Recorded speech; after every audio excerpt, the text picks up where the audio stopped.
Mga kapuso, nadagdagan pa ang mga Swiftie na imbis na mag-trip to Singapore ay nag-trip to the NBI matapos silang ma-scam. Aabot sa 100 ang nabiktima umano ng ticket seller kabilang ang sparkle artist na si Sofia Pablo. Saksi si Ian Cruz.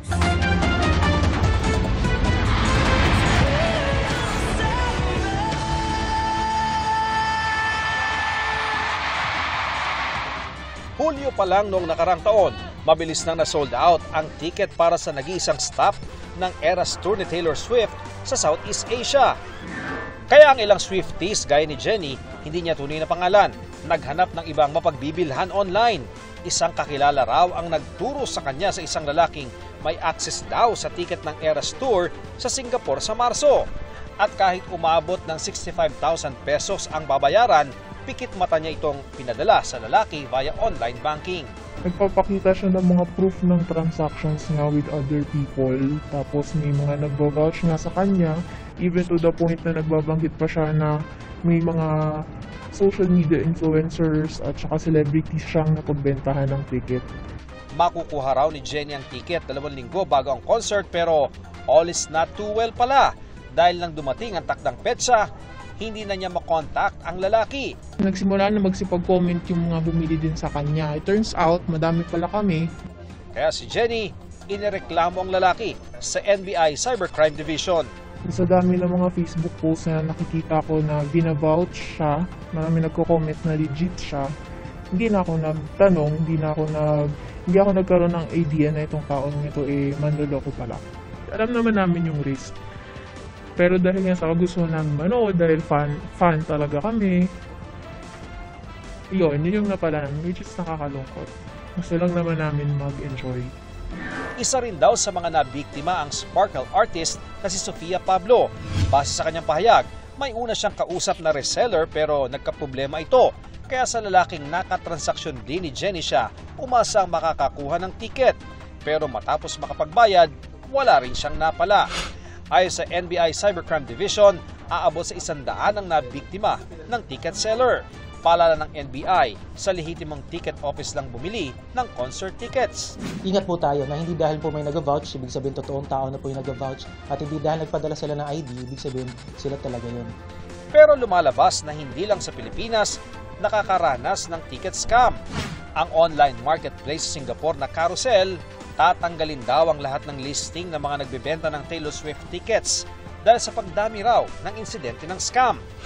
Sa kabila ng bad blood experience, di sumusuko si Jenny na mapanood ng idolo.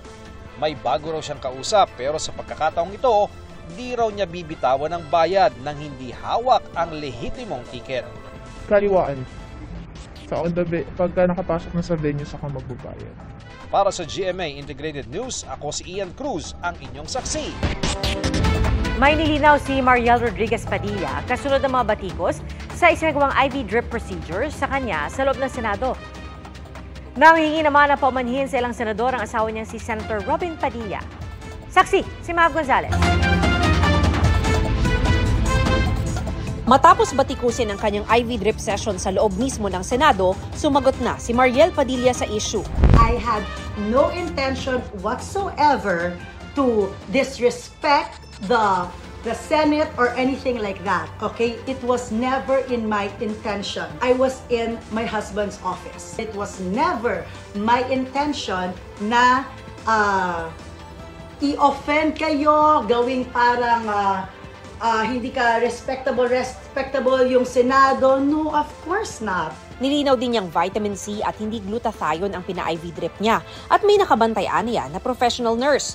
Gayunman, base sa abiso ng FDA, hindi rin ligtas ang paggamit ng vitamin C injection dahil pwede itong magdulot ng pagkabuo ng kidney stones kung ang ihi ng tuturukan nito ay acidic.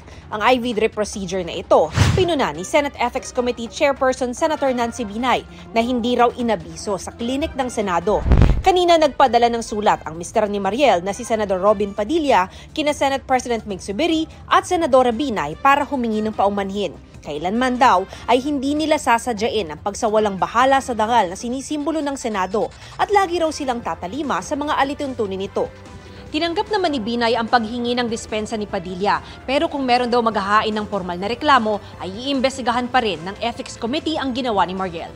Sumulat din si Padilla sa Sergeant-at-Arms at Medical Bureau Director ng Senado para humingi ng dispensa. Hindi raw nila ipinapagwalang bahala ng kanyang may bahay ang mga patakaran sa Senado. Makakaasa raw ang Senado na hindi na ito mauulit. Ayan nyo, pigilan nyo yung political issue na yan. Sa totoo lang.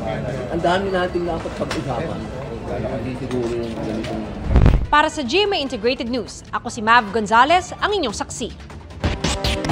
Ang kantahan sa videoke sa Zamboanga City na uwi sa pananaga at pananaksak. At isang babae naman ang inireklamo matapos mahulikam ang panggugulo sa Pangasinan. Ating saksihan. Alis mo na sila, Nakuna ng cellphone video ang babaeng ito na hinihilang damit ng isang lalaki nakasakay sa motorsiklo. Agad namang umalis ang lalaki sa motorsiklo para iwasan ang babae. Pero ang babae biglang sinipa ang motorsiklo at nambato pa sa lugar. Ang panggugulo nangyari sa Kalasyaw, Pangasinan kung saan opisyal ng barangay ang lalaki nasa video. Kwento ng lalaki, bago ang panggugulo, kinarang siya ng babae at biglang umangkas sa kanyang motorsiklo. Tsaka nagbitaw ng hindi magagandang salita tungkol sa kanilang punong barangay. Kinuha niya yung susi ng motor ko, tinapon niya. Tapos doon na yung naging commotion naming dalawa. Ayon sa punong barangay, laging nanggugulo ang babae roon. Ilang beses na raw nila itong inimbitahan sa barangay hall pero hindi sumipot. Sasampahan na raw nila ito ng reklamo. May mga record na rin daw ito sa pulisya. Sumobra na yung ginawa niya. Pumasok dito sa barangay hall namin. Binalabag niya yung pintuan. Sinubukang kunan ng pahayag ng GMA Regional TD1 North Central Luzon ang babae pero wala ito sa kanilang bahay. Sugatan naman ang dalawang lalaki matapos mauwi sa pananaga at pananaksak ang pagtatalo sa isang videoke bar sa Zamboanga City. Ayon sa pulisya, kumakanta ang 29 anyos na biktima nang makiusap ang 39 anyos na suspect na siya naman ang kumanta. Hindi raw ito pumayag kaya kumuha ng itak ang suspect at saka tinaga ang biktima. Pero nakaganti pa ng saksak ang biktima matapos makakuha ng patalim sa lugar. Agad silang dinala sa ospital. Ayon sa opisyal ng barangay, lasing ang dalawang lalaki nang mangyari ang insidente. Nakatakda raw ang mga ito na mag-usap kapag nakalabas na sa pagamutan. Para sa GMA Integrated News, Rafi Timang inyo, saksi. 11 milyong pisong halaga ng hininalang shabu ang nasabat sa Barangay Calamba sa Cebu City. Nakumpiska mga ito mula sa naarestong high-value target suspect na dati na rin daw nakulong. Base sa investigasyon ng pulisya, aabot sa 1 kilo ng shabu kada linggo ang nabebenta ng suspect. Iniimbestigahan pa kung saan nanggagaling ang mga droga. Nagpahayag na ng suporta si dating Pangulong Rodrigo Duterte sa pag-amyenda sa konstitusyon. Pero meron siyang kondisyon. Saksi, si Tina Panganiban Perez at si Nico Sereno ng GMA Regional TV, Balitang Bisda. Kung sa isang talumpati sa Davao City noong January 28, sabi ni dating Pangulong Rodrigo Duterte kaugnay sa pag-amyenda sa konstitusyon. What's wrong with the Constitution? Tell me. Kung hindi yung inyong ambisyon.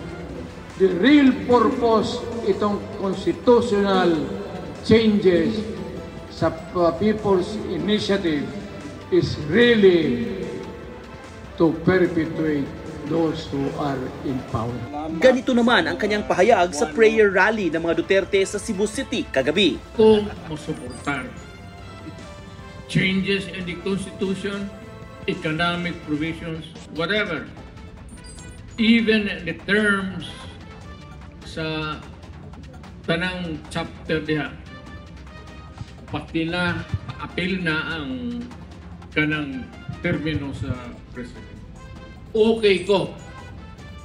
Basta dili mo pabor sa kaligkod karon o sa sunod na eleksyon.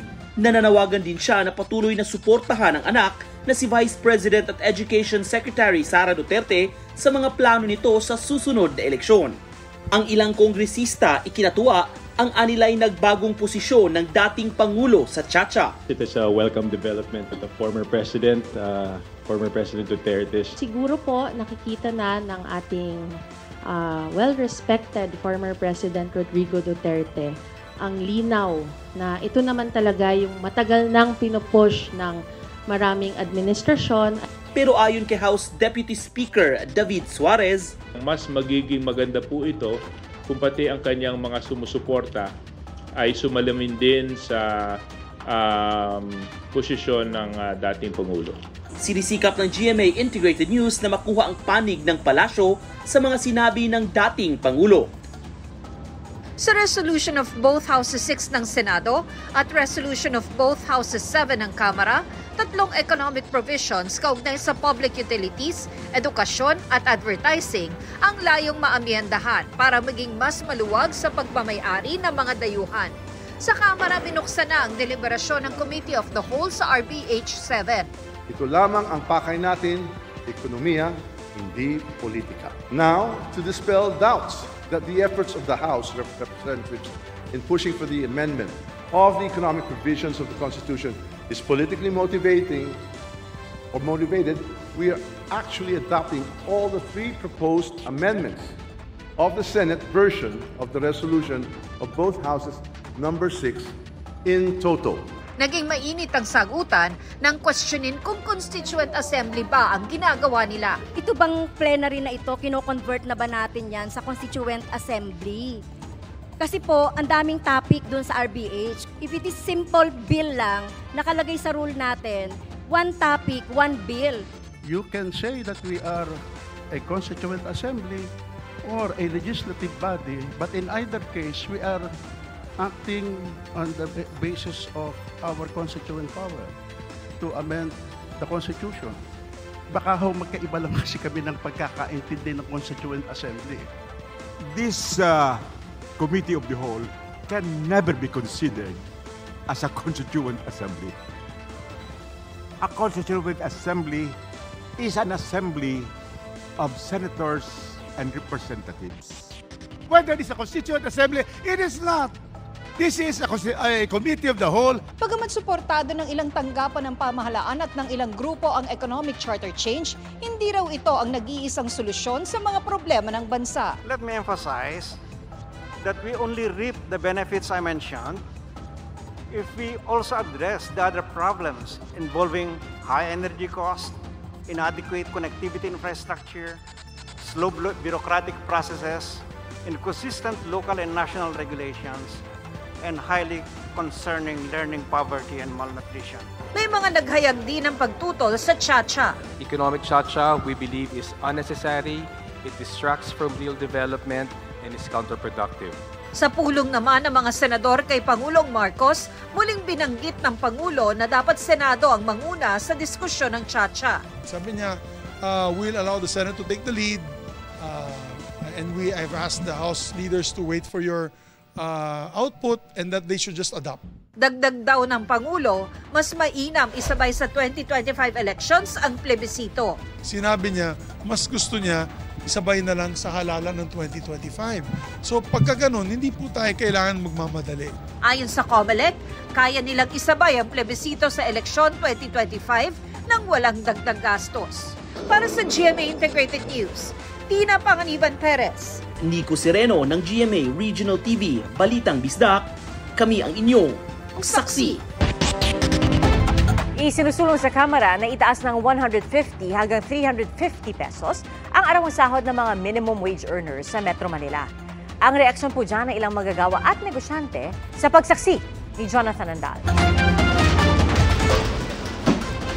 610 pesos kada araw o minimum wage sa Metro Manila ang sinasahod ng checker na si Abel. Kulang daw lalo't breadwinner siya na may pinapaaral na 3 estudyante at bumibili ng maintenance ng amang may sakit. Tumasahod ka ng 7,000 per cut-off. Bibigay mo yung 3,500 sa pamilya mo. Pagdating pa ng 30, bayaran pa ng bahay, tubig, ilaw. Sa loob ng isang buwan, ni piso, wala ka talagang may sasalba.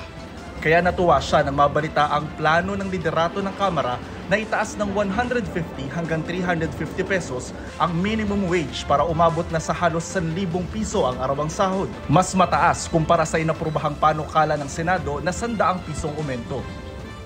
Ayon kay House Majority Leader Manuel Jose Dalipe, sinabi ng mga kapwa niya mambabatas na kulang ang panukala ng Senado, lalo't may mga manggagawang nahihirapang tugunan ng kanilang mga pangangailangan. Kaya utos daw ni Speaker Martin Romualdez alamin kung paano mapapalaki ang nauuwing sweldo ng mga manggagawa sa pamamagitan ng batas o pagbabago sa mekanismo ng Regional Wage Board. Pero sabi ng mga senador, kung sa 100 piso pa lang na panukalang aumento ay marami nang tumututol, paano pa kaya sa 350 pesos? Anything that can alleviate the plight of the working class should be taken into consideration. Ang tanong na lang, kakayanin ba ito? Pero siyempre, dapat isipin din natin yung ating mga employer. Baka naman ma-bankrupt na sila. At the end of the day, mag-uusap pa rin yan. Lamig lang ang ulo ng lahat at yung mga employer, relax. At hindi namin kayo pababayaan. Sa ngayon, wala pang panukalang batas para sa 350 pesos na aumento sa sahod. Ang nakabinbin pa lang ngayon sa Kamara ay panukalang aumento na 150 pesos ng TUCP o Trade Union Congress of the Philippines at 750 pesos ng Makabayan Bloc. Sa Miyerkules yan tatalakayin ng House Committee on Labor and Employment. Hindi po natin mamadaliin. Kailangan po natin pag-aralan, suriin at pakinggan lahat po ng mga hanay. Lalong-lalo na ho yung sa mga investors. Para sa GMA Integrated News, ako si Jonathan Andal, ang inyong saksi. Mga kapuso, sama-sama tayong maging saksi. Mag-subscribe sa GMA Integrated News sa YouTube at para sa mga kapuso abroad, samahan niyo kami sa GMA Pinoy TV at sa www.gmanews.tv.